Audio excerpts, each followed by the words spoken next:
In this video, I'm going to teach you how to find a mentor. Finding the right mentor, the right quality mentor, someone you can be open with and have a conversation and learn a lot is really, really important in your career. It can help you advance much quicker than if you didn't have a mentor. So this video is going to tell you about how to find the right mentor for you. So in order to get started, let's look at a few things. Firstly, what is a mentor? A mentor is really someone that has been in a position that you aspire to. Is an expert or has a bit more knowledge in a particular area that you want to learn. So mentorship differs from coaching in that coaches will ask you questions and you will be the expert. So the coaches are experts at asking questions, whereas mentor is someone that's more likely to actually tell you what you need to do. You can actually ask them, hey, what's your advice in this situation? And they will directly tell you. Now, sometimes when people think about a mentor, they have this vision in their mind of an all-encompassing guru. You know, the person that sits at the top of the mountain has all the information that you need. But in most cases, a mentor is someone who's usually really good at one particular area or several, and you might have a number of mentors in your life or in your career. So it really comes down to purpose. What specifically are you wanting a mentor about? Our focus of this video is more of a career mentor because that's my specialty. I've had a mentor in the past and I've been a mentor and I've run mentor platforms where people connect with multiple mentors. So I'm really experienced in figuring out how the best way to go about this approach is. So first things first, you really need to get clear around what your purpose is.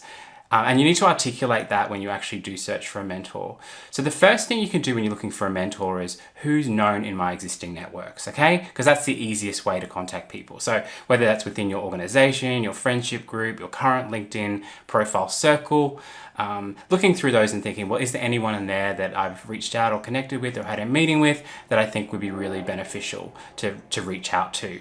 Another thing that you may want to consider is, okay, now that I've kind of looked at my existing networks, who's broader than that? Who do those people know? So you could reach out to your networks and say, hey, look, I'm really wanting to transition from my career in HR into training.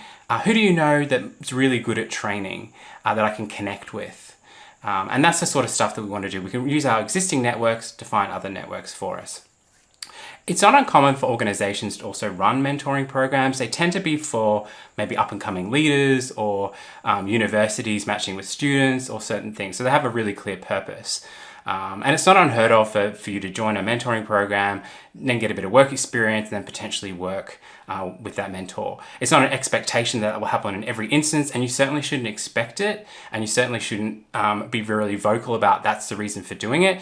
The reason for connecting with a mentor should primarily be to learn, to be curious and to learn from someone rather than getting a specific outcome like a job, even though that's a really great bonus.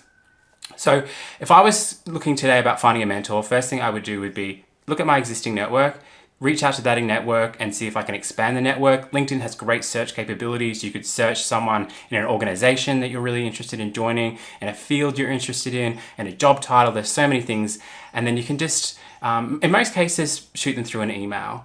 Actually, when I was looking after a mentor program in an organization that I work for, I actually reached out to mentors and said, what could people do to make it more likely that you would say yes to a mentoring partnership?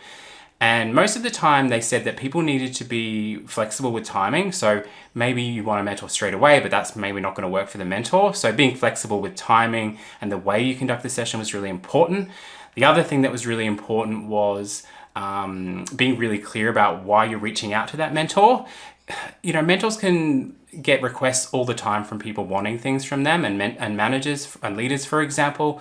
So be really clear about what specifically you're hoping to get out of the conversation, you know. So when you first reach out to someone, most likely via email, the best thing to do is be really, really clear about specifically what you want. Hi, I'm Chris. I'm really interested in learning more about becoming a trainer.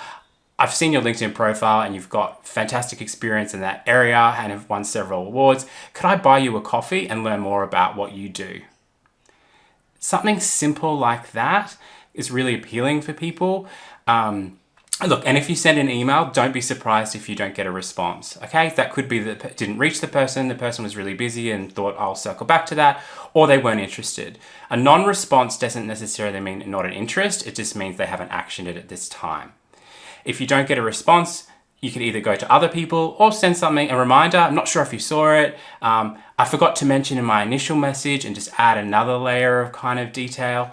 And if that doesn't work and you're really keen, ring the company's main number and say, "Hi, I'd really like to talk to this person. Are they available?"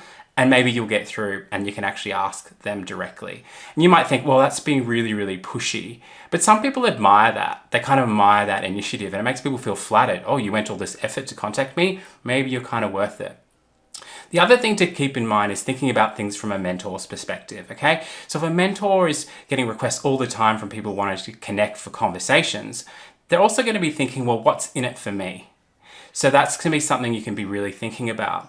A lot of mentors may be older than you, for example. You might be really good at technology. So you could actually connect with a mentor and say, look, I really want to learn from you. And in return, if there's any technology or any thing that you might be an expert in, you could actually help them with that. So it's a reciprocal relationship and they're the most strongest relationships.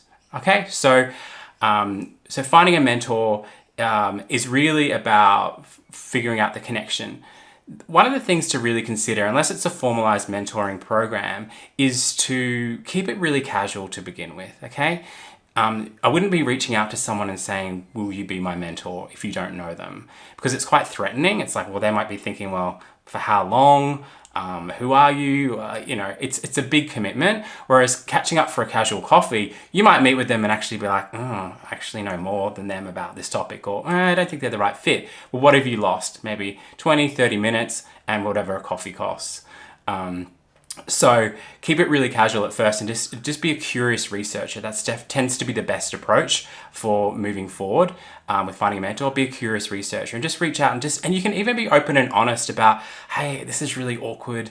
I feel really uncomfortable reaching out to you. I know you're really busy, but would it be a terrible idea if I bought you a coffee and then we connected and I learned a little bit more because I've seen what you've done and I'm really impressed by it. So you can be open and honest about your feelings because people go, oh yeah, I know what it's like.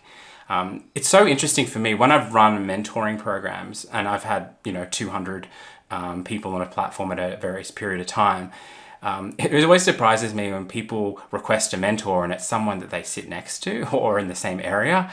And I'm kind of like, well, why are you using this platform when you could literally just walk up to them and say, hey, could we have a conversation? But there is something innate in people about that fear of rejection where people sort of say, well, I won't do anything because they might say no, or they opt out.